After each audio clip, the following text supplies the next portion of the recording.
बिस्मिल्लाहिर्रहमानिर्रहीम, अस्सलाम वालेकुम। बेटे, आज हम अपने वन शॉर्ट सीरीज के लेक्चर 5 पे हैं और लेक्चर 5 है हमारे पास फिगर्स ऑफ स्पीच। ये उन टॉपिक्स में से एक है जो आपके एमडी कैट 2025 में न्यू ऐड हुए हैं। देखिए, हमारे पास आपका जो सिलेबस है एमडी कैट सिलेबस पीएमडीसी की तरफ से 2025 का, उसमें क्लियरली दो लाइंस आपको देखने को मिलेंगी, 1.3 और 2.2 इंग्लिश के सिलेबस में।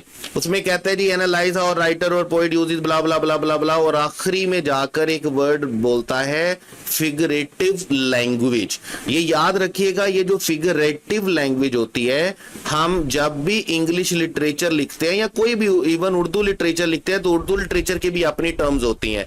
इसी तरह इंग्लिश में जो हमारी लिटरेचर में और लिटरेचर में खास तौर पर जो पोइट्री में हमारी टर्म्स यूज होती हैं, लिटरेरी टर्म्स होती हैं, हम उसको उस लैंग्वेज को उन टर्म्स को क्या बोलते हैं, फिगर ऑफ स्पीच बोलते हैं या फिगरेटिव लैंग्वेज बोलते हैं। अच्छा, 2.2 में आपको कहा गया कि explore the use of synonyms with varying shades of meaning used for irony, parody and satire. 3 figures of speech आपको बता दिए गए और वो 3 फिगर ऑफ स्पीच आपके पास कौन से हैं? आयरनी है, पैरोडी है और सटायर है। देखिए, जब आप फिगरेटिव लैंग्वेज की बात करेंगे और जब आप फिगर्स ऑफ स्पीच की बात करेंगे ना, तो याद रखिएगा सिर्फ ये 3 आपके पास फिगर्स ऑफ स्पीच नहीं आएंगे। आपके पास जो मोस्ट कॉमनली यूज होने वाले फिगर्स ऑफ स्पीच हैं वो आपके पास हैं simile, metaphor, personification, hyperbole, onomatopoeia, alliteration, oxymoron, irony, पन, यूफिमिज्म, उसके बाद पैरोडी, स्टाइल, सेनेक्टोकी, उसके बाद मेटोनमी, उसके बाद एनाफोरा, अलूजन और रेटोरिकल क्वेश्चन। देखिए, ये जो आपके पास टर्म्स है ना, ये सारी की सारी को अगर मैं, और ये सारी नहीं है, मैं दोबारा आपको बता दूं, मतलब ये मोस्ट कॉमनली यूज होने वाली आपके पास क्या है, फिगर्स ऑफ स्पीच है या फिगरेटिव लैंग्वेज है। ठीक है, और इनमें जो 3 हमारे पास हैं जो आपके सिलेबस में बोली गई हैं, वो है आयरनी, वो है पैरोडी और वो क्या है, सटायर है। ये 3 आपके सिलेबस में बकायदा तौर पर लिख दी गई हैं। देखिए, ये फिगर ऑफ स्पीच पढ़ना प्रॉब्लम नहीं है हमारे पास, ये तो 12, 15, 20 मिनट का काम है। अभी आप देखेंगे, आपने इन चीजों को पहले से 9th, 10th, first year, second year में पढ़ा होगा। इंग्लिश में नहीं पढ़ा होगा तो उर्दू में तो लाजमी पढ़ा होगा, सिर्फ आपको उन वर्ड्स की इंग्लिश ट्रांसलेशन नहीं पता होगी। जैसे देखें, सिमिली की अगर हम बात करते हैं तो सिमिली हम उर्दू में किसको बोलते हैं? सिमिली हम बोलते हैं तशबीह को, और मेटाफर हम उर्दू में किसको बोलते हैं? इस्तारा को बोलते हैं। ये आप 2 टर्म्स पढ़कर आते हैं उर्दू में, और इंग्लिश में भी इवन आप पढ़कर आते हैं सिमिली और मेटाफर करके। तो ये फिगर्स ऑफ स्पीच पढ़ना प्रॉब्लम नहीं है हमारे पास। हमारा असल इशू क्या है? देखिए, हमारा असल इशू ये है कि पेपर में इनका एमसीक्यूज किस तरह बनाना है पेपर वाले ने।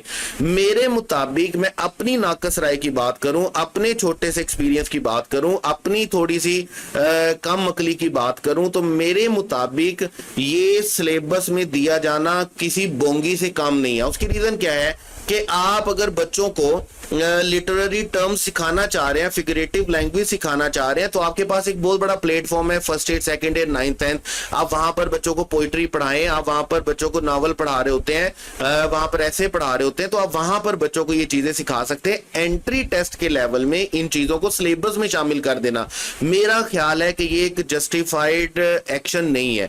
ठीक है, और अगली बात क्या है कि क्वेश्चन एमसीक्यूज कैसा होगा?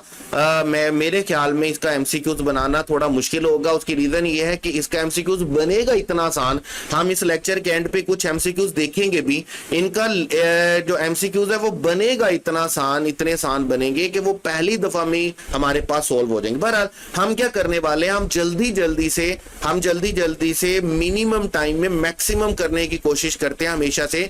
तो हम जल्दी से क्या करेंगे कि हम हर फिगर ऑफ स्पीच को जल्दी से डिफाइन करते जाएंगे, एग्जांपल्स को देखते जाएंगे, और लेक्चर के लास्ट में, वीडियो के लास्ट में हम देखेंगे कि हम इनके एमसीक्यूज किस तरह के बन सकते हैं या बना सकते हैं। अब देखिए, नंबर 1 में हमारे पास सिमिली। सिमिली वही है बेटे जिसको आप क्या बोलते हैं उर्दू में? तशबीह बोलते हैं। तशबीह क्या होती है या सिमिली क्या होती है कि जब आप लाइक और एज का वर्ड यूज करके किसी एक चीज को किसी दूसरी चीज जैसा बताते हैं, तो देन आप उसे क्या बोलते हैं? सिमिली बोलते हैं। जैसे अगर मैं गलत नहीं हूं तो आपको शायद 9th, 10th या फर्स्ट ईयर, सेकंड ईयर में